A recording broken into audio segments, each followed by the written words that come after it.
Hello everyone. Welcome to Academic Atlas. I am Jaya Prakash. तो आज हम आपके सामने लेकर आए हैं कक्षा 7 का पाठ चिड़िया की बच्ची। और ये पाठ जो है ये कहानी विधा के रूप में लिखा गया है। इस कहानी को लिखा है जनेंद्र कुमार जी ने। और इस कहानी में चिड़िया की एक छोटी सी बच्ची की बात की गई है। तो चलिए पढ़ते हैं क्या है इसमें। माधव दास ने अपनी संगमरमर की नई कोठी बनवाई है। उसके सामने बहुत सुहावना बगीचा भी लगवाया है। उनको कला से बहुत प्रेम है। धन की कमी नहीं है और कोई व्यसन छू नहीं पा गया है। मतलब माधव दास जो एक सेठ है जिसके बारे में बात हो रही है, उन्होंने अभी अभी अपनी एक नई संगमरमर की कोठी बनवाई है। और उस कोठी के सामने उन्होंने एक बहुत सुंदर बगीचा भी बनवाया है। मतलब कोई भी कमी नहीं है उनके पास। उन पे धन भी बहुत है। सुंदर अभिरुचि के आदमी हैं। फूल पौधे रकाबियों से हौजों में लगे फव्वारों में उछलता हुआ पानी उन्हें बहुत अच्छा लगता है। समय भी उनके पास बहुत है। मतलब कि उन्होंने जो अपने बगीचे में बहुत सुंदर सुंदर फूल पौधे लगवाए हैं, उनको बहुत प्यार है फूलों से, बगीचों से, पौधों से। और उन्होंने उसमें एक फव्वारा भी लगवाया है। और जो फव्वारों में से पानी निकलता है तो वो उन्हें बहुत ही सुंदर लगता है। और उनके पास ना समय भी बहुत है, काफ़ी टाइम है उनके पास। तो क्या करते हैं वो, शाम को जब दिन की गर्मी ढल जाती है और आसमान कई रंगों का हो जाता है, तब कोठी के बाहर चबूतरे पर तख्त डलवाकर मसनद के सहारे वह गलीचे पर बैठते हैं और प्रकृति की छटा निहारते हैं। मतलब जब शाम हो जाती है, दिन की गर्मी खत्म हो जाती है, तो वो क्या करते हैं, वो बाहर अपने चबूतरे पर, कोठी के बाहर एक चबूतरा बना हुआ है, वहां पर तख्त डलवा लेते हैं। एक बेड की तरह होता है ना तख्त, वो डलवा लेते हैं। और मसनद के सहारे, मसनद मतलब जो गोल वाला लंबा वाला तकिया होता है ना, उसको मसनद कहते हैं। वो गलीचे पर बैठते हैं और प्रकृति की छटा को निहारते हैं, मतलब प्रकृति की सुंदरता को देखते हैं। इनमें मानो उनके मन को तृप्ति मिलती है। मित्र हुए तो उनसे विनोद चर्चा करते हैं, नहीं तो पास रखे हुए फर्शी हुक्के की सटाक को मुंह में दिए ख्याल ही ख्याल में संध्या को स्वप्न की भांति गुजार देते हैं। मतलब कभी कभी वो अपने दोस्तों से भी बात कर लिया करते हैं, मित्रों से चर्चा कर लिया करते हैं। और अगर किसी मित्र से नहीं भी बात होती, तो वो फर्शी हुक्के पर यानी कि हुक्का लेके और अपने ख्यालों ख्यालों में ही अपनी पूरी शाम निकाल देते हैं, अपनी संध्या को गुजार देते हैं। आज कुछ कुछ बादल थे। घटा गहरी नहीं थी। धूप का प्रकाश उनमें से छन छन कर आ रहा था। माधव दास मसनद के सहारे बैठे थे। उन्हें जिंदगी में क्या स्वाद नहीं मिला है, पर जी भर कर भी कुछ खाली सा रहता है। मतलब आज क्या था, जो माधव दास जी है ना, वो जब अपने मसनद के सहारे बैठे हुए थे बाहर, तो उस समय बादल छाए हुए थे। मतलब ऐसा लग रहा था जैसे बारिश होने वाली है। काले बादल आसमान में छाए हुए थे। और जहां जहां से बादल हटे हुए थे वहां से धूप का प्रकाश छन छन कर निकल रहा था। उनकी जिंदगी में किसी चीज की कमी नहीं थी, पर फिर भी उनको कुछ खालीपन सा लगता था। उनको कुछ कमी लगती थी फिर भी। उस दिन संध्या समय उनके देखते देखते सामने की गुलाब की डाली पर एक चिड़िया आन बैठी। चिड़िया बहुत ही सुंदर थी। उसकी गर्दन लाल थी और गुलाबी होते होते किनारों पर जरा जरा नीली पड़ गई थी। पंख ऊपर से चमकदार स्याह थे। उसका नन्हा सा सिर तो बहुत प्यारा लगता था और शरीर पर चित्र विचित्र चित्रकारी थी। चिड़िया को मानो माधव दास की सत्ता का कुछ पता नहीं था, और मानो तनिक देर का आराम भी उसके लिए उसे नहीं चाहिए था। कभी पर हिलाती थी और कभी फुदकती थी। वह खूब खुश मालूम होती थी। अपनी नन्ही सी चोंच से प्यारी प्यारी आवाज निकाल रही थी। अब यहाँ पर चिड़िया की सुंदरता का वर्णन किया गया है। तो जब सेठ माधव दास अपनी मसनद के सहारे बैठे हुए थे बाहर चबूतरे पर, तो उस समय संध्या हो रही थी, शाम हो रही थी। तो वहां पर क्या था, जब वो बैठे हुए थे तभी वहां पर एक गुलाब की डाली पर, गुलाब का जो फूल होता है, उस पौधे की डाली पर एक चिड़िया आकर बैठ गई। और वो चिड़िया बहुत ही सुंदर थी। उसकी गर्दन जो थी वो लाल रंग की थी। गुलाबी होते होते किनारों पर जरा सी नीली पड़ रही थी। मतलब लाल रंग की गर्दन थी, और जब लाल रंग थोड़ा थोड़ा नीचे खिसक रहा था, हल्का पड़ रहा था, तो वहां पर नीले रंग की लाइन थी। उसकी सुंदरता इस तरह से बताई गई है।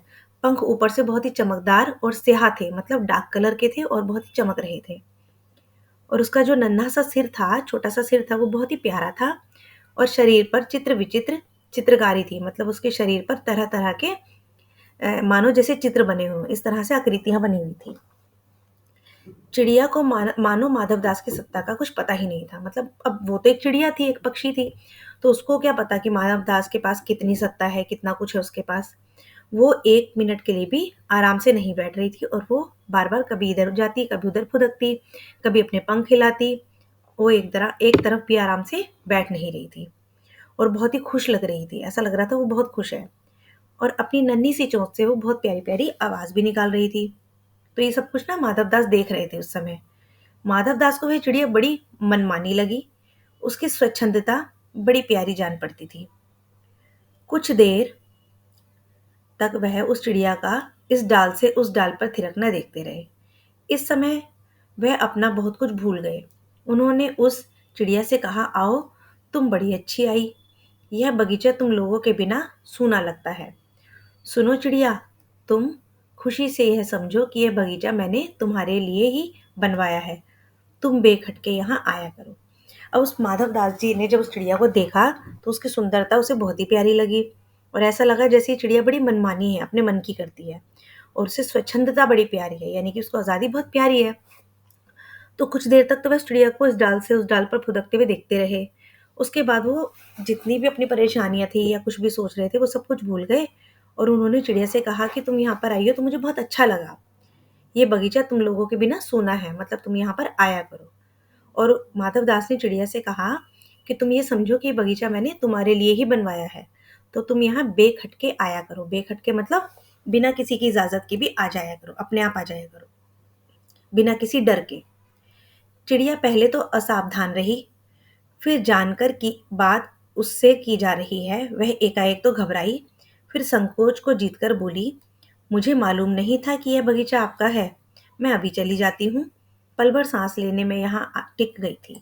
अब पहले तो चिड़िया थोड़ी सी डर गई, असावधान हो गई। मतलब पहले तो उसको पता ही नहीं था कि किससे बात कर रहा है माधवदास, पर उसको फिर जब लगा कि मुझसे ही बात कर रहा है, तो वो एकदम से घबरा गई। फिर थोड़ी देर बाद उसने माधवदास से कहा कि मुझे मालूम नहीं था कि बगीचा आपका है। मैं तो यहाँ पर सिर्फ पल भर के लिए सांस लेने आई थी। मैं थक गई थी उड़ते उड़ते, तो मैं यहाँ पर पल भर के लिए सांस लेने के लिए आई थी, और अभी मैं यहाँ से चली जाऊंगी। माधवदास ने कहा, हाँ, बगीचा तो मेरा है, यह संगमरमर की कोठी भी मेरी है, लेकिन इस सब को तुम अपना ही समझ सकती हो। सब कुछ तुम्हारा है। तुम कैसी भोली हो, कैसी प्यारी हो। जाओ, नहीं, बैठो। मेरा मन तुमसे बहुत खुश होता है। अब माधवदास ने कहा कि बगीचा तो मेरा है, और ये जो संगमरमर की पूरी कोठी है ये भी मेरी है, लेकिन इन सबको तुम अपना समझो, और तुम यहाँ पर आया करो। तुम बहुत प्यारी भोली हो। जाओ, नहीं, बैठो, मतलब यहाँ से जाओ मत, यहीं पर बैठो। और मेरा मन तुमसे बहुत खुश हो रहा है, मतलब तुम्हें यहाँ से जाने की ज़रूरत नहीं है। तुम यहीं पर रुको। चिड़िया बहुत कुछ सकुचा गई, मतलब वो घबरा सी गई कि ये मेरे को यहाँ पर रहने के लिए क्यों बोल रहा है। उसे बोध हुआ कि यह उससे गलती तो नहीं हुई कि वह यहाँ बैठ गई है। उसका थिरकना रुक गया। भयभीत सी वह बोली, मैं थिरक कर यहाँ बैठ गई थी। मैं अभी चली जाऊंगी। बगीचा आपका है, मुझे माफ़ करें। मतलब जब माधवदास ने चिड़िया से कहा कि बगीचा भी तुम्हारा है, ये कोठी भी तुम्हारी, वो थोड़ी घबरा गई। उसे लगा कहीं मैंने यहाँ पर आकर के कोई गलती तो नहीं कर दी, और वो इधर उधर उसने थिरकना छोड़ दिया, और उसने माधवदास से कहा कि मैं अभी चली जाऊंगी। मुझे माफ़ कर दीजिए अगर मेरे से यहाँ पर आके कोई गलती हो गई है तो। अब माधवदास ने कहा, मेरी भोली चिड़िया, तुम्हें देखकर मेरा चित्त प्रफुल्लित हुआ। मेरा महल भी सूना है, वहाँ कोई भी चहचहाता नहीं है। तुम्हें देखकर मेरी रागनियों का जी बहलेगा। तुम कैसी प्यारी हो, यहाँ ही तुम क्यों न रहो। अब माधवदास ना उस चिड़िया को देख करके कहने लगे कि तुम यहाँ से जाओ मत।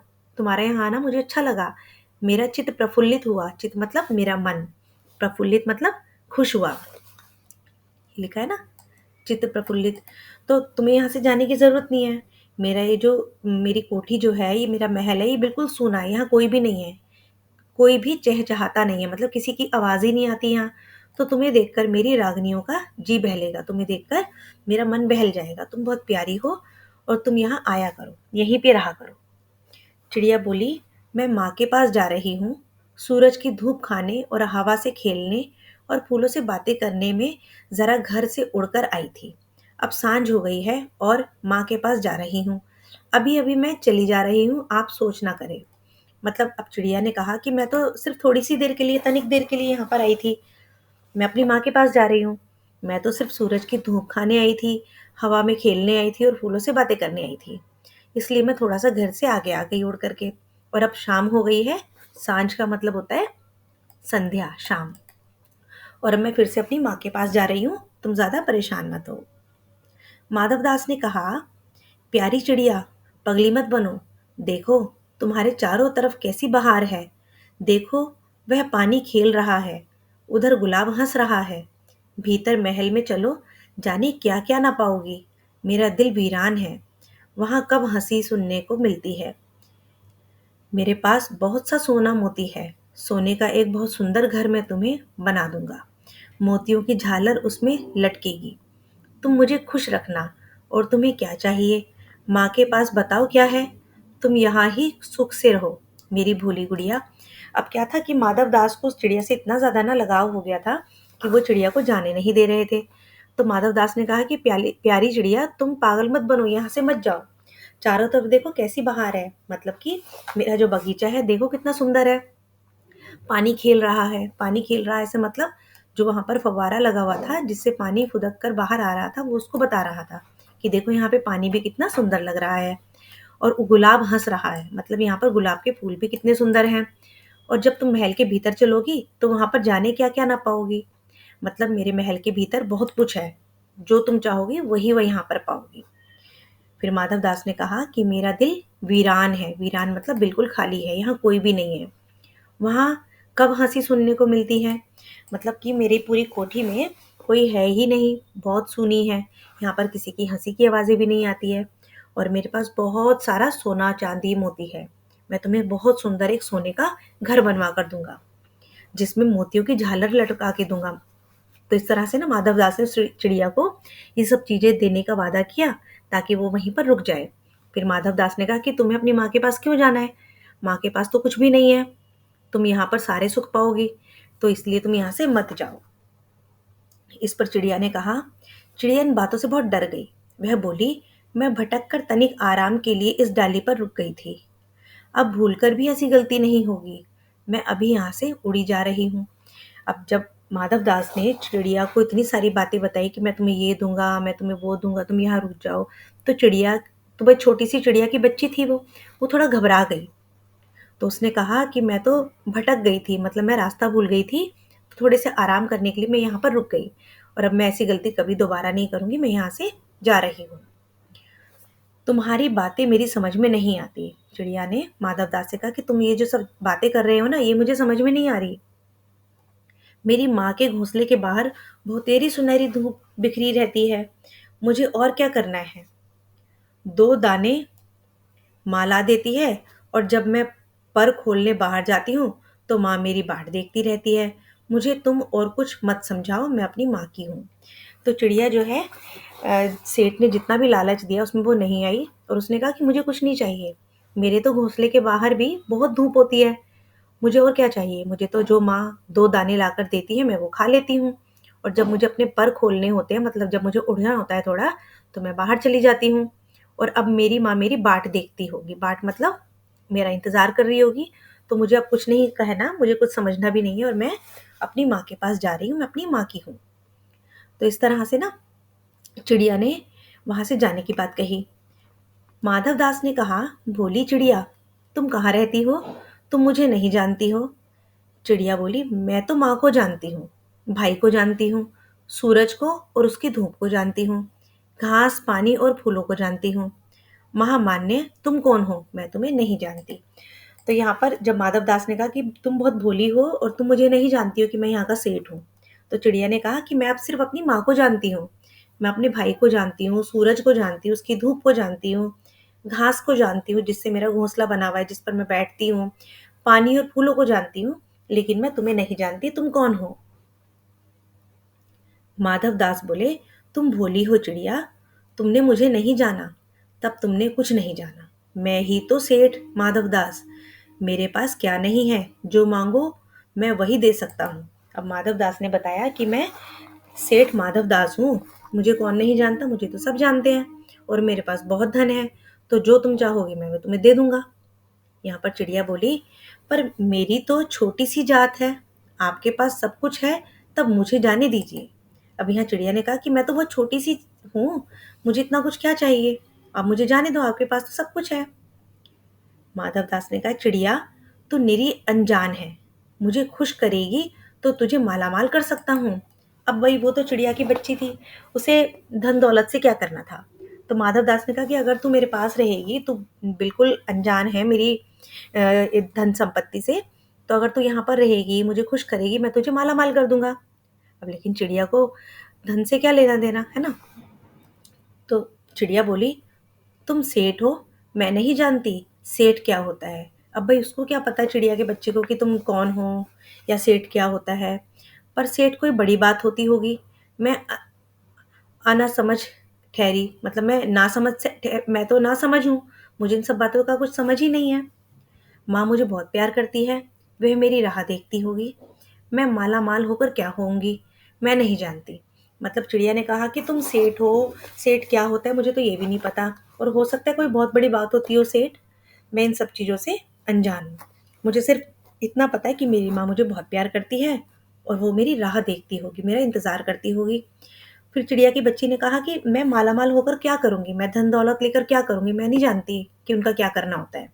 भाई चिड़िया को तो सिर्फ दाना चुगना, उसको सिर्फ दाना खाने को चाहिए, वो धन दौलत का क्या करेगी। मालामाल किसे कहते हैं। अब चिड़िया ने कहा सेठ से कि मालामाल कहते किसे हैं, कि तुम मुझे मालामाल कर दोगे, इसका क्या मतलब होता है, क्या मुझे वह साथ तुम्हारा मालामाल होना चाहिए। अब चिड़िया की बच्ची ने कहा कि क्या ऐसा कुछ है कि मालामाल मुझे होना चाहिए, क्योंकि उसे ये पता ही नहीं है कि मालामाल क्या होता है, धन दौलत क्या होती है। सेठ ने कहा, अरे चिड़िया तुझे बुद्धि नहीं है, तू सोना नहीं जानती। सोना उसी की जात जगत को तृष्णा कहते हैं, वह सोना मेरे पास ढेर का ढेर है। सेठ ने कहा कि तू बिल्कुल ही मतलब बेवकूफ़ है, या फिर तेरे अंदर बुद्धि ही नहीं है, तुझे नहीं पता कि सोना क्या होता है। सोना मतलब गोल्ड, मेरे पास बहुत सारा सोना है, ढेर सोना है, तेरा घर समूचा सोने का होगा, ऐसा पिंजरा बनवाऊंगा कि कहीं दुनिया में ना होगा, ऐसा कि तू देखती रह जाएगी, तू उसके भीतर थिरक फुदक कर मुझे खुश करियो, तेरा भाग्य खुल जाएगा, तेरे पानी पीने की कटोरी भी सोने की होगी। अब यहाँ पर सेठ ने कहा कि तुझे ये नहीं पता कि मेरे पास बहुत सोना है, मैं तेरे लिए सोने का पिंजरा बनवा दूंगा, जिस कटोरी में से तू दाना चुगेगी पानी पिएगी उस कटोरी को भी मैं सोने की बनवाऊंगा, तेरा भाग्य खुल जाएगा और तू उसी के अंदर थिरक थिरक कर फुदक फुदक कर मुझे खुश करते रहना। चिड़िया बोली, वह सोना क्या चीज़ होती है। अब चिड़िया को तो नहीं पता ना सोना क्या होती है, उसे इस बात से क्या मतलब। सेठ ने कहा, तू क्या जानेगी, तू चिड़िया जो है, सोने का मूल्य सीखने के लिए तुझे बहुत कुछ सीखना है। बस यह जान ले कि सेठ माधवदास तुझसे बात कर रहा है, जिससे मैं बात तक कर लेता हूँ उसकी किस्मत खुल जाती है। अब यहाँ पर सेठ ने बताया कि मुझे कौन नहीं जानता भाई, मैं सेठ हूँ एक, और बस इतना ही जान ले कि मैं तुझसे बात कर रहा हूँ, क्योंकि मैं मुझसे बात करना सबकी किस्मत में नहीं होता, और मैं जिससे बात करता हूँ समझ लो उसकी किस्मत खुल गई। तू अभी जग का हाल नहीं जानती, मेरी कोठियों पर कोठियाँ हैं, मतलब मेरे पास बहुत बड़ी बड़ी मेरी कोठियाँ और भी हैं, इसके अलावा मेरी और भी कोठियाँ हैं, बगीचे पर बगीचे हैं, मतलब मेरे पास और भी बगीचे हैं। यहाँ पर सेठ ने अपनी सारी चीज़ें बताई उसे कि मेरे पास क्या क्या है। दास दासियों की संख्या नहीं है, मतलब मेरे पास इतने सारे दास दासी हैं, इतने नौकर चाकर हैं मेरे पास, पर तुझसे मेरा चित्त प्रसन्न हुआ। तो माधवदास ने कहा, लेकिन तुझे देखकर मेरा जो मन है वो खुश हो गया, ऐसा वरदान कब किसी को मिलता है। री चिड़िया तो इस बात को समझती क्यों नहीं। अब माधवदास ने हर तरीके से उस चिड़िया को रोकने की कोशिश की। माधवदास ने बताया कि तुझसे मेरा मन खुश हो गया है, तो ये तेरे लिए एक वरदान है, तू इस बात को समझ क्यों नहीं रही है, तो यहाँ पर रुकती क्यों नहीं है, कब किसी को मिलता है समझती क्यों नहीं है ना। तो चिड़िया बोलती है कि सेठ मैं नादान हूँ, मैं कुछ समझती नहीं, पर मुझे देर हो रही है, माँ मेरी बाट देखती होगी। अब सेठ जो इतनी सारी बातें चिड़िया को बताए जा रहा था, अपना धन धान्य उसे गिनाए जा रहा था, चिड़िया को तो ये सब बातें समझ ही नहीं आ रही थी, क्योंकि उसको इस बातों से कुछ लेना देना ही नहीं है। उसको सिर्फ एक ही बात याद थी कि उसकी माँ उसका इंतजार कर रही है। तो चिड़िया ने कहा कि मैं नादान हूँ, मुझे तुम क्या कह रहे हो मुझे कुछ भी समझ नहीं आ रहा, मुझे सिर्फ इतना पता है कि मेरी माँ मेरा इंतज़ार कर रही है, मुझे जाने दो। अब सेठ बोला, ठहर ठहर, इस अपने पास के फूल को तूने देखा? यह एक है, ऐसे अनगिनत फूल हैं, ऐसे अनगिनत फूल मेरे बगीचे में हैं। वे भांति भांति के रंग के हैं, तरह तरह की उनकी खुशबू है। चिड़िया, तूने मेरा चित्त प्रसन्न किया है, और वे सब फूल तेरे लिए खिला करेंगे। वहां घोंसले में तेरी माँ है, पर माँ क्या है? इस बहार के सामने तेरी माँ क्या है? तो यहाँ पर सेठ ने फिर चिड़िया को जाने से रोका और कहा कि तू रुक, जो ये एक फूल है, ऐसे ही बहुत से फूल मेरे बगीचे में हैं और उन सब की खुशबू तेरे लिए है। तू सिर्फ मुझे खुश किया कर, तू यहाँ रहा कर, तुझे देखकर मुझे बहुत खुशी मिल रही है। और इन सब फूलों के लिए सामने, इतने सुंदर बगीचे के सामने तेरी माँ क्या है? कुछ भी नहीं है। तो तुझे वहां जाने की जरूरत नहीं है। वहां तेरे घोंसले में कुछ भी तो नहीं है। यहाँ पे माधव दास ने कहा चिड़िया को कि तेरा जो वो घोंसला है वहां तो कुछ भी नहीं है। तू अपने को नहीं देखती? कैसी सुंदर तेरी गर्दन, कैसी रंगीन देह। तू अपने मूल्य को क्यों नहीं देखती? मैं तुझे सोने के मढ़कर तेरे मूल्य को चमका दूंगा। सोने से मढ़कर मतलब तुझे सोने से लाद दूंगा, तुझे बहुत सारा सोना पहना दूंगा, तो तेरा मूल्य और बढ़ जाएगा। तूने मेरे चित्त को प्रसन्न किया, तू मत जा, यहीं रह। तो माधव दास ने कहा कि मैं तुझे और सुंदर बना दूंगा, तुझे सोने से लाद दूंगा, तुझ पर बहुत सारी सोने की चीजें और पहना दूंगा तुझे, जिससे तेरा मूल्य और बढ़ जाएगा। तो तू मेरे पास ही रहे, क्योंकि तूने मेरे मन को खुश कर दिया है। अब चिड़िया बोली, सेठ, मैं अपने को नहीं जानती, इतना जानती हूँ कि मेरी माँ है और मुझे यहाँ देर हो रही है। सेठ, मुझे राह मत करो, मुझे रात मत करो। रात में अंधेरा बहुत हो जाता है और मैं राह भूल जाऊंगी। अब यहाँ पर सेठ जब इतनी सारी बातें किए जा रहा था, तो चिड़िया ने कहा कि तुम मुझे देर लगा रहे हो, मुझे कुछ नहीं जानना, मुझे कुछ नहीं पता। मुझे सिर्फ इतना पता है कि मुझे देर हो रही है और मुझे जाने दो, रात हो रही है। और अगर रात हो गई, अंधेरा हो गया, तो मैं राह भूल जाऊंगी, मैं अपने घोंसले पर जाने का रास्ता भूल जाऊंगी, अपने घर का रास्ता भूल जाऊंगी। सेठ ने कहा, अच्छा चिड़िया, जाती हो तो जाओ, पर इस बगीचे को अपना ही समझो, तुम बड़ी सुंदर हो। अब सेठ ने कहा, ठीक है, तुम्हें जाना है तो जाओ, लेकिन इस बगीचे को तुम अपना ही बगीचा समझो, मतलब तुम यहाँ पर कभी भी आ सकती हो। यह कहने के साथ ही सेठ ने एक बटन दबा दिया। उसके दबने से कुछ कोठी के अंदर आवाज हुई, जिसे सुनकर एक दास झटपट भागकर बाहर आया।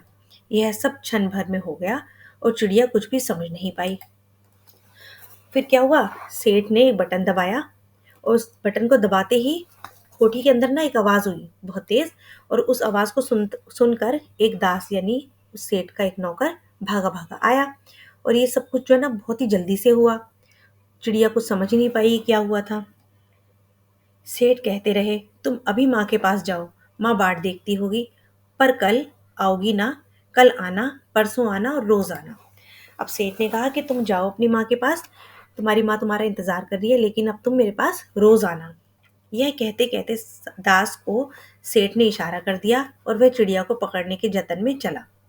अब जब सेठ जो है ये बात कह रहा था कि तुम रोज आना, ये कहते कहते ही ना सेठ ने अपने नौकर को एक इशारा किया, और वो जो सेठ का जो नौकर था, जो दास था, वो चिड़िया को पकड़ने लगा।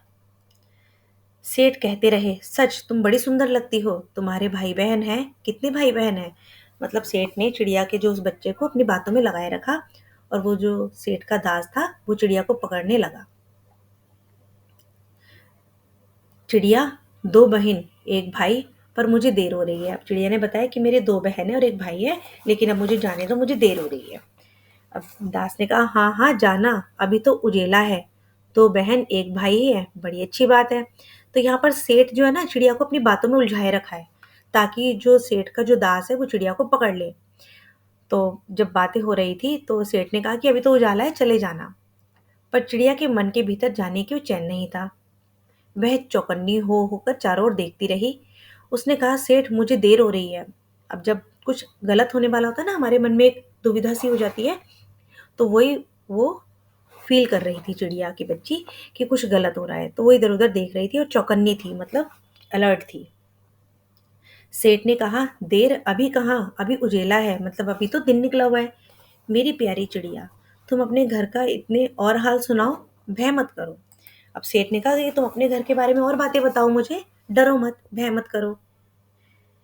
चिड़िया ने कहा, सेठ मुझे डर लगता है। माँ मेरी दूर है, रात हो जाएगी तो राह नहीं सूझेगी। अब चिड़िया ने कहा कि मेरा घर बहुत दूर है, मेरी माँ मेरा इंतज़ार कर रही है और रात हो जाएगी तो मैं अपना रास्ता भूल जाऊंगी। इतने में चिड़िया को बोध हुआ कि जैसे एक कठोर स्पर्श उसके देह को छू गया। जैसे ही उसने ये बात कही ना, तो चिड़िया को ऐसा एहसास हुआ कि जैसे किसी कठोर स्पर्श ने, यानी कि किसी ने उसको टच किया है, किसी ने उसको स्पर्श किया है। वह चीख देकर चिचियाई और एकदम उड़ गई। वो एकदम से चिल्लाई और उड़ गई वहां से। नौकर के फैले हुए पंजे में वह आकर भी नहीं आ सकी। मतलब जो दास था उसको पकड़ने लगा, लेकिन उसके हाथ वो नहीं आई। तब वह उड़ती हुई एक सांस में माँ के पास गई और माँ की गोद में गिरकर सुबकने लगी। और वो जल्दी से अपनी माँ के पास चली गई और अपनी माँ की गोद में जाकर रोने लगी। ओ माँ, ओ माँ। ठीक है। माँ ने बच्ची को छाती से चिपटाकर पूछा, क्या है मेरी बच्ची, क्या है? पर बच्ची कांप कांप कर माँ की छाती से और चिपक गई। बोली कुछ नहीं, बस सुबकती रही, ओ माँ, ओ माँ। तो होता है ना कि जब बच्चा डर जाता है तो अपनी माँ के पास जाता है और माँ के पास जाकर रोने लग जाता है। उसी तरह वो चिड़िया की बच्ची अपनी माँ के पास गई और अपनी माँ के पास जाकर सुबकने लगी। सुबकना मतलब बहुत तेज तेज रोने लगी। बड़ी देर में उसे ढांढस बंधा, मतलब उसे थोड़ी तसल्ली हुई, वो चुप गई।